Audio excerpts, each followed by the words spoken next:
warahmatullahi wabarakatuh. Perkenalkan, kami dari kelompok 4 yang beranggotakan saya, Khairunisa dengan NIM 214. Saya Vanessa Elvandari dengan NIM 192. Di sini kami akan menyampaikan materi mengenai encoding dengan submateri attention. Untuk lebih jelasnya, yuk disimak videonya baik-baik. Attention, terlebih dahulu saya akan menjelaskan mengenai encoding.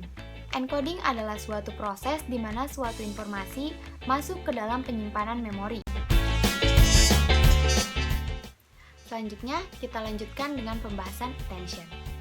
Attention atau perhatian adalah pemrosesan secara sadar sejumlah kecil informasi dari sejumlah besar informasi yang tersedia. Informasi yang didapatkan bisa dari penginderaan, ingatan, maupun proses kognitif lainnya. Attention dibagi menjadi 3. Yang pertama ada selective attention, yaitu ketika kita berada pada situasi tertentu di mana terdapat ratusan bahkan ribuan stimulus yang ada di sekitar kita, tetapi kita hanya fokus pada satu stimulus dan informasi saja. Dan kita mengignore atau mengacuhkan atau mengabaikan stimulus-stimulus yang lainnya. Untuk lebih jelasnya, yuk kita lihat contoh video berikut ini.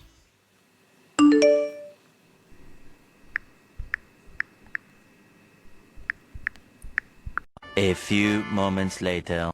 Setelah mendapat pesan untuk membeli pengharum ruangan, saya langsung membelinya. Saat itu, saya melihat banyak variasi yang berbeda. Namun, saya hanya memfokuskan atensi saya untuk mencari pengharum ruangan yang sudah diperintahkan untuk dibeli, sehingga saya mengabaikan variasi lain yang memang tidak diperlukan. Lalu yang kedua ada divided attention. Apa sih divided attention itu? Divided attention terjadi ketika penerima informasi yang diharuskan menerima informasi dari berbagai sumber dan melakukan beberapa pekerjaan dalam waktu yang bersamaan. Atau lebih jelasnya, melibatkan konsentrasi lebih dari satu aktivitas dalam waktu yang bersamaan. Contohnya, saat kita berjalan sambil memainkan handphone, atau saat kita menonton sambil makan, dan bisa juga saat kita mengendarai mobil sambil ngobrol bersama penumpang yang lainnya. Untuk lebih pahamnya, aku kasih contoh ya. Jangan lupa disimak videonya.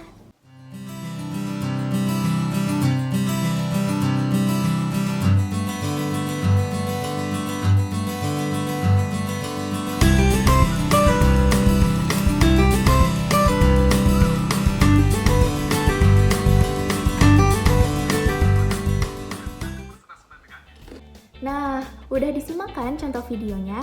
Sekarang aku mau ngejelasin maksud dari videonya. Contoh yang pertama yaitu saat kita berjalan sambil memainkan handphone. Perhatian kita terbagi menjadi 2. Perhatian yang pertama kita harus fokus berjalan dan perhatian yang kedua kita memainkan handphone. Lalu, contoh yang kedua saat kita menonton sambil makan. Itu juga perhatiannya terbagi menjadi 2. Yang pertama, kita fokus menonton, dan yang kedua, kita juga fokus makan. Yang ketiga, ada sustained attention. Sustained attention yaitu kemampuan untuk mempertahankan atensi pada suatu stimulus tertentu dalam waktu yang lama. Dalam situasi ini, penting bagi penerima stimulus untuk mencegah kehilangan sinyal. Contoh dari sustained attention yaitu saat kita menonton film dengan durasi 3 jam, kita hanya fokus menonton film dan mengabaikan hal-hal yang lainnya, seperti mengabaikan membuka handphone, makan, atau lain-lain. Untuk lebih jelasnya, kita simak yuk contoh videonya.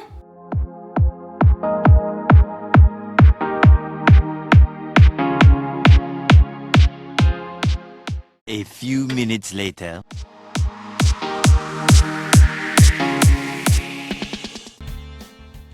Nah, udah disimak kan contoh dari videonya? Sekarang, aku mau ngejelasin maksud dari video tersebut. Sesuai dari pengertiannya, yaitu kemampuan untuk mempertahankan atensi pada suatu stimulus tertentu dengan waktu yang lama. Video tersebut memperlihatkan saat menonton film dengan durasi waktu yang lama, tetapi mengabaikan hal-hal yang lainnya, seperti mengabaikan membuka handphone, makan, dan lain-lain. Semoga teman-teman mengerti ya. Nah, udah disimakkan video penjelasan materi tadi? Semoga penjelasan materi tadi dapat bermanfaat untuk teman-teman semua. Akhir kata, kami ucapkan terima kasih dan mohon maaf apabila ada kesalahan. Saya Khairunisa. Saya Vanessa Evandari. Pamit undur diri. Terima kasih. Sampai ketemu di video selanjutnya. Wassalamualaikum warahmatullahi wabarakatuh.